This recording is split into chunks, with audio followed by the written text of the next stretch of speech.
Allez Nico, 19h06, comme chaque lundi, l'équipe du lundi, émission spéciale basket féminin. On prend le temps, ce lundi 11 février, de se plonger dans le basket féminin, un univers qu'on n'oublie pas dans l'équipe du lundi. Chaque année, on en parle et on va revenir sur cette défaite du week-end face à Pau Orthez. Une défaite qui était pas trop prévue au programme, je pense. L'UFAB en tout cas recevait le 5e. On rappelle que l'UFAB est 4e, donc c'était un match de haut de tableau, salle Jean-Bouin ce week-end. Et l'UFAB a fait un gros match pendant, on va dire, 80% du match. À la mi-temps, l'UFAB avait plus 10. L'écart est même monté jusqu'à plus 17 au cours de ce match. Encore plus 9 à l'entame du dernier quart-temps. Et puis progressivement, Pau Orthez va revenir dans le match, arracher la prolongation. Et l'UFAB s'incline en prolongation 62-56. Donc une défaite qui est un petit peu ennuyeuse vu la physionomie du match. Comment vous l'expliquez en tant que coach ? On va dire que la défaite en elle-même est ennuyeuse parce qu'il y avait du monde dans la salle, tout le monde nous attendait un petit peu au tournant puisqu'on avait déjà perdu 2 matchs à domicile, on avait perdu Strasbourg, on avait perdu Tarbes. Donc voilà, on était un petit peu attendus. Pau a fait une très belle deuxième mi-temps, nous a mis beaucoup de pression. Et puis nous, on a déjoué totalement, puisqu'à un moment donné, on est quand même à plus 17. Et on a perdu les pédales totalement sur le terrain. Donc voilà, non, faut aussi tirer un grand coup de chapeau à Pau, parce qu'elles n'ont rien lâché. À moins 17, elles ont cru toujours. Et nous, c'est le moment où on a baissé la tête et on aurait dû continuer à jouer comme on avait fait en première mi-temps. David, est-ce que la nervosité est retombée, parce que vous avez des mots durs à la fin du match? Je vous cite, ce soir on n'a pas respecté le maillot, on n'a pas respecté grand chose. Il faut qu'on garde en mémoire les raisons qui font que nous sommes là aujourd'hui. On s'en est toujours sorti collectivement, toujours. Une note positive pour finir votre déclaration qui était un petit peu sèche, mais aujourd'hui vous en voulez un petit peu à vos joueurs d'être sortis complètement de ce match dans une rencontre qui était intéressante à jouer face au 5e du classement. En vouloir, non, mes mots sont toujours les mêmes aujourd'hui, on n'a rien respecté. Déjà en premier, le monde qui est venu nous voir à la salle Jean-Bouin. On se devait à un moment donné de montrer au moins les valeurs d'équipe qu'on a démontrées depuis 4 ans que je suis à l'UFAB. Et là, pendant 7 minutes, on a totalement oublié de jouer. Et c'est surtout ça que je regrette vis-à-vis du discours que j'ai tenu à la fin du match. Et une défaite à Pau, où vous êtes une défaite face à Pau à domicile, où vous ne sortez pas en taille patron de cette rencontre, ça vous énerve un peu plus, parce qu'on se rappelle le match aller, comme tous les matchs à Pau en basket féminin qui sont relativement tendus. Ça aussi, vous l'avez dans un coin de la tête, à dire que les filles ont il n'y a pas de d'envie. rivalité, ça va faire 3 ans qu'on joue Pau. Oui, passe c'est une souvent équipe mal qu'on là-bas. rencontre toujours. Voilà, maintenant le championnat, il y a d'autres équipes, faut pas faire une fixette sur Pau. Je suis surtout déçu qu'on ait à un moment donné autant d'avance, autant de monde dans la salle, des gens qui nous ont encouragés, et puis que derrière, sur les 7 dernières minutes, on déjoue totalement. C'est surtout ça sur lequel je suis en colère vis-à-vis de mes joueuses. Comment vous l'expliquez ça, d'être à plus 17 pendant le match et de sortir avec un moins 6? C'est pas des caractéristiques qui vous ressemblent beaucoup de lâcher des matchs. Je pense pas que le moins 6, oui, à la fin. Il faut retenir surtout, c'est que elles sont revenues à 47-47. Et puis on le sait, dans le basket, souvent l'équipe qui revient s'impose souvent en prolongation. Donc nous, on a baissé la tête, même en prolongation. Donc voilà, on a manqué à un moment donné d'exigences individuelles et collectives sur la fin de match. Nico ou Romain? Elles ont lâché le match tout simplement mentalement, c'est ça? Ouais, je pense que mentalement, elles n'étaient pas prêtes à se faire rentrer dedans, comme elles nous ont imposé un jeu à la limite sur les 7 dernières minutes. Voilà, on n'était pas prêtes à encaisser les coups, et puis on a subi. La faillite collective de 3 joueuses qui sont un peu le fer de lance offensive, Cortinovis, Aubert et Barren, qui shootent seulement à 4 sur 25 au shoot. Là aussi, c'est quand même une explication. Oui, j'aime pas trop reposer mon jeu sur 1, 2, 3 joueuses. Je dirais que c'est notre collectif qui a été en faillite totale. Mais les 2 intérieurs qui shootent à seulement 3 sur 17, ça fait quand même un peu mal. Ouais. Après, 3 sur 17 pour les intérieurs. Les extérieurs, sont pas présentes non plus défensivement. Donc, c'est vraiment l'ensemble de l'équipe qui a lâché par rapport à ce match-là. Mais il faut pas oublier, comme je le disais, d'où on vient, comment on en est là et comment on va se sortir la tête de l'eau, du moins à domicile. Alors le gros plus justement, vous parlez d'où vous venez, c'est vrai que cette saison, le gros plus du côté de l'UFAB, c'est clairement son collectif. On en parlera peut-être un peu plus tard, mais c'est peut-être aussi sa faiblesse. Le collectif, on voit vraiment des joueuses, donc on va dire le leader offensif, c'est Johanna Kortinovis, le pivot de l'UFAB, qui tourne à peine 11 points, 10,8 points par match, mais on sent vraiment que collectivement, chaque joueuse peut, à chaque match, porter l'équipe offensivement. C'est vraiment quelque chose que vous vouliez mettre en place ? Oui, moi je pars du principe que de toute façon, quand une joueuse se blesse, surtout une joueuse dite majeure, le groupe doit compenser. Voilà, donc toutes les équipes à l'UFAB ont été composées comme ça, du moins au niveau de l'équipe première. Donc voilà, c'est quelque chose pour moi qui est important. Et on ne doit pas tenir simplement sur une ou deux joueuses, mais que tout le monde soit impliqué justement dans le projet de jeu, que ce soit offensif ou défensif, ça me paraît quelque chose d'important. Enfin, il y a un vrai collectif parce qu'ils ont progressé aussi ensemble. Ça fait plusieurs années maintenant voilà, qu'elles jouent ensemble et que du coup, évidemment... ne serait-ce déjà que par rapport à l'année dernière, on a gardé un gros noyau de l'effectif, on l'a bonifié avec l'arrivée de Camille, avec l'arrivée de Carole, avec l'arrivée de l'américaine en début de saison, maintenant Julie. Donc voilà, faut aussi... on a su tenir compte un petit peu des erreurs qu'on avait fait quand on était en Ligue 2. Les dirigeants ont mis les moyens en place pour qu'on puisse exister à ce niveau-là. On va rappeler les scores de cette journée de championnat. Le Centre fédéral est étriqué sur son parquet face à Léon Trégor 58-78. Dunkerque l'emporte face à La Roche-Chalon 77-71. Limoges perd son terrain, ça aussi c'est la claque du week-end face à Nice, moins 30, 56-86. Reims l'emporte 88-74 face à l'Aveyron. Et enfin l'UFAB Angers perd dans sa salle Jean-Bouin 56-62. L'UFAB Angers est à une confortable 3e place, juste derrière Léon Trégor et Nice, et devant Calais et Portez. Et Nico, tout de suite après le jingle, on va parler de la phase aller parce que tout n'est pas à jeter côté l'UFAB, bien loin de là.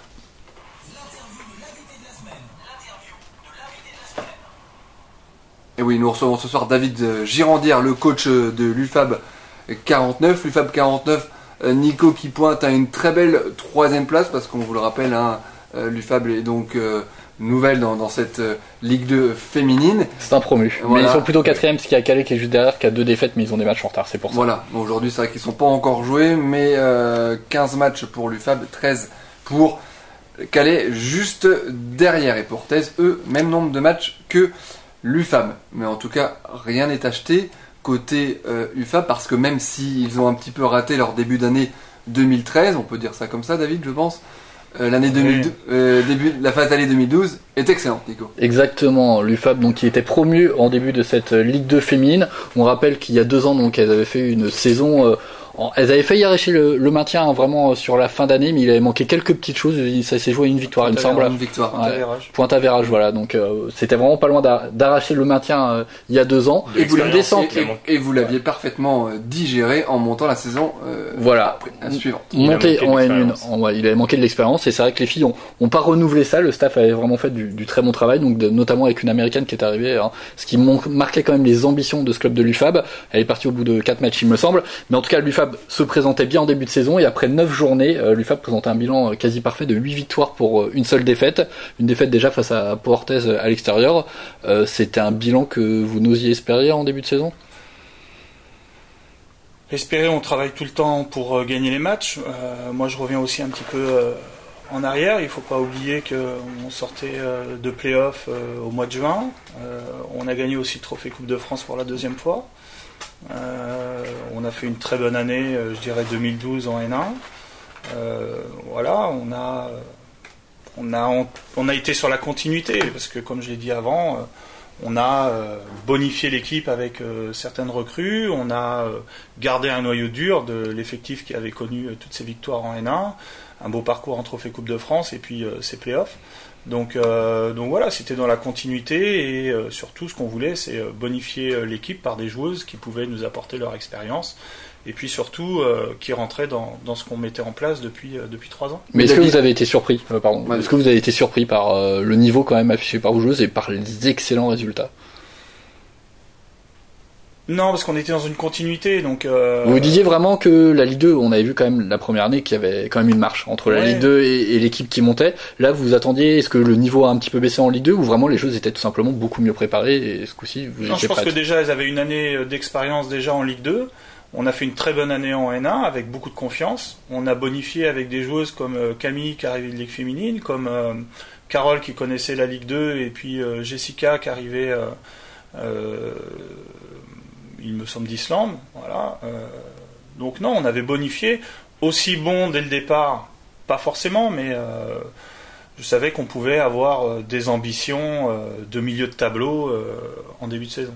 On va pas se le cacher quand même, David, votre phase aller est excellente, hein, avec seulement une défaite au compteur, la première place. Est-ce que là vous êtes clairement déçu de ce début 2013 avec 2 défaites quand même? Aujourd'hui, vous pointiez à une 3e place.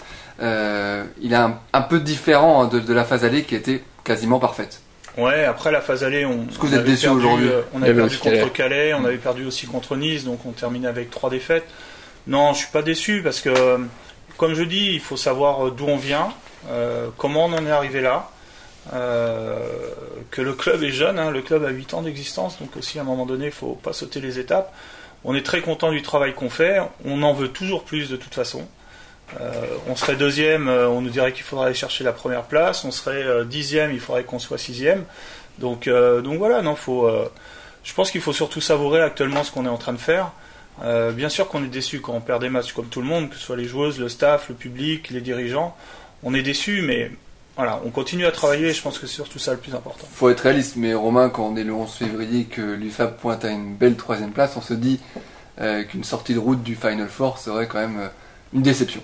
Pas une contre-performance, mais une déception quand même. Oui, maintenant je crois qu'il n'y a pas d'objectif de monter cette saison. Non, il n'y a pas d'objectif de monter. Donc de toute façon, voilà, l'essentiel c'est de faire une belle saison et peut-être justement préparer la saison prochaine déjà. Parce que de toute façon l'équipe est jeune, l'équipe a je crois encore 24 ans de moyenne d'âge, c'est ça. Donc 24 ans c'est très jeune. L'année prochaine elles seront encore plus expérimentées, elles vont encore plus s'entendre sur le parquet parce que de toute façon une année de plus ça fait toujours du bien. Donc a priori c'est avant tout cette saison-là, elle sert pour préparer la saison prochaine. Ouais, c'est ça. Les fondations pour continuer à avancer. Maintenant attention, hein, si on a la possibilité d'aller au Final Four, on va pas y aller pour se cacher non plus, on jouera les choses à fond. Hein. Je vais pas dire à mes joueuses, si on va à Nice, on y va pour cueillir des pâquerettes. Hein. On va y aller pour jouer les matchs. Puis c'est tout le temps une bonne expérience à vivre pour préparer les années d'après. Nico, quand même que de chemin parcouru, hein. L'UFAB qui était en N1 il y a quelques années. Là aujourd'hui, l'UFAB est bien placé en Ligue 2 féminine, à un strapontin de cette élite que Brito de Souza doit rêver tous les matins en se rasant. Aujourd'hui, l'UFAB fait de la route et l'UFAB est bien placé une 3e place et l'UFAB commence à être une place forte du basket féminin. Exactement, non mais c'est vrai qu'il y a un gros travail qui a été fait par l'UFAB, déjà dans la continuité des joueuses, c'est quelque chose qui se fait pas toujours dans les clubs de sport, et là c'est vrai qu'on peut voir, c'est quelque chose d'appréciable. Je pense aussi qu'au niveau des supporters, ils peuvent s'y retrouver dans l'identité du club, et c'est quelque chose où on sait que Brito de Souza y attache beaucoup d'importance, et je pense que ça aide aussi à la fidélisation du public. Et après il y a aussi le centre de formation, il y a pas mal de jeunes joueuses quand même qui arrivent et qui sont formées du côté de l'UFAB, donc là aussi il faut féliciter je pense le staff, David Girandière commencé, son assistant coach aussi John Delay et tous les coachs de l'UFAB, donc c'est vrai que c'est une équipe qui marche bien. Mais est-ce que justement en ce moment on voit donc sur les 7 dernières journées il y a 4 défaites, est-ce que c'est les autres clubs qui ont un peu pris on va dire qui commencent à connaître l'UFAB et qui se disent attention, là il y a quand même une équipe sérieuse, on va les jouer peut-être un peu plus sérieusement qu'en début de saison? Oui, peut-être. Après je reviens un petit peu par rapport à ce que tu disais, notre centre de formation fonctionne très bien puisqu'elles sont championnes de France UNSS en excellence. Là au mois d'avril elles vont aller à Chypre pour les championnats du monde, donc ça veut dire que le travail fait aussi avec les équipes de jeunes est très très bien. Il y a quand même 2 joueuses qui sont quand même issues de notre centre d'entraînement qui sont Mélodie de Souza et puis Aurélie Besson. Donc voilà, ça ouvre aussi les portes au niveau des jeunes. Après, qu'on nous attende un petit peu plus sur la deuxième partie, oui. Bien évidemment, on est à chaque fois, comme on est en haut de tableau, on nous attend partout où on va. On veut créer l'exploit ici, comme l'a fait Strasbourg. Moins Pau, puisque pour moi c'est pas un exploit, puisqu'elles nous ont carrément marché dessus sur ces 7 dernières minutes. Donc voilà, non, je pense que tout le monde maintenant a envie de battre Angers, oui, comme tout le monde a envie de battre Nice, Calais, toutes les équipes qui sont en haut de tableau. Donc oui, je pense que les équipes se préparent mieux. C'est un peu une fierté quand même pour le coach. Là, on se dit, on a quand même marqué le coup. On va dire maintenant, Angers est vraiment situé sur la place du basket féminin. Pour le coach, oui. Pour le club, j'espère. Pour tous les bénévoles qui y travaillent aussi. Je pense que, et pour même les joueuses, c'est quelque chose sur lequel on doit être fier, parce que il y a 2 ans, quand on était en Ligue 2, je sais pas si tout le monde préparait les matchs de la même façon. Donc maintenant, oui, moi je suis très très content du parcours qui est fait depuis maintenant 4 ans, depuis qu'on a mis en route cette notion de vouloir jouer et d'emmener le basket féminin de haut niveau dans le Maine-et-Loire et sur Angers le plus haut possible. Donc il y a du chemin parcouru maintenant, il faut qu'on continue à travailler. Qu'est-ce qui manque pour concurrencer par exemple une équipe comme Nice ? Nice c'est 11 pros, nous c'est 2 pros. Voilà, je pense que si on a pour encore, les finances qui reviennent. Voilà, je pense qu'à un moment donné, de toute façon, si un jour on veut accéder au plus haut niveau, il faudra que financièrement on soit mieux armé. Tout simplement, un club qui vit bien en Ligue féminine et qui ambitionne un jour de faire l'Europe, c'est 1,3 million, 1,4 million. Je vous laisse imaginer un peu avec 1,3 million, 1,4 million ce qu'on est capable de faire dans les autres clubs. Satisfaisant quand même ce qui se passe à l'UFAB avec ces 700 spectateurs de moyenne, c'est quand même relativement motivant pour l'entraîneur que vous êtes, parce que vous en avez parlé en off, il y a des salles où vous vous déplacez où il y a 50 personnes. Tout à fait. Est-ce qu'il y a quand même un intérêt majeur quand même grandissant, on va dire, sur le basket féminin? Ouais, on commence à interpeller les gens, je pense, et les gens commencent à s'intéresser à nous. Quand on était à Villoutray, 700 personnes, c'était impossible. 700 personnes dans une salle de 3000, on va dire que c'est pas beaucoup, parce que ça la remplit pas, mais oui, on est content du monde qui vient, et puis j'espère qu'avec les résultats, il y aura de plus en plus de monde qui viendront nous voir. Est-ce que le beau parcours des filles aux Jeux Olympiques vous a aidé finalement ? Ou est-ce que finalement vous n'avez pas vu de... Oui, je pense aussi. Faits. Je pense qu'à un moment donné, certaines personnes étaient intéressées de ce qui s'est passé au niveau des filles avec l'équipe de France. Et puis aussi, le fait qu'il y ait le championnat d'Europe à Trélazé, ça peut nous aider aussi de toute façon. Chaque lundi de 19h à 20h. Allez Nico, on parle des prochaines échéances de l'UFAB avec le calendrier à venir. La prochaine journée, et on n'oublie pas après le basket masculin. La prochaine journée, il n'y en a pas, puisqu'il me semble que l'UFAB est exempt. Donc la prochaine journée, on sera dans 2 semaines. La réception de la Roche-Vendée, il me semble. Une équipe de milieu de tableau. Ouais. Donc voilà, 2 semaines pour travailler pour l'UFAB, pour se relancer tout simplement, parce qu'il y a un petit peu quand même une mauvaise passe. Donc ça va être quoi le programme dans les 2 prochaines semaines? Du travail, encore du travail. On connaît David Girardière, il est quand même un petit peu, c'est un coach qui est assez exigeant avec ses joueuses. Donc oui, il y a mercredi, on va jouer les cadets régions de l'ABC en match d'opposition. Et puis on fera un match mercredi d'après contre l'équipe 2 de l'UFAB. Donc voilà, on va aussi en profiter pour digérer tout le parcours qu'on a fait là actuellement. On a 2 semaines. Après on a la Roche. Après on a encore 1 semaine où on n'a rien. Et puis après on enchaîne, je dirais, la dernière ligne droite pour tutoyer, pourquoi pas, un Final Four sur Nice.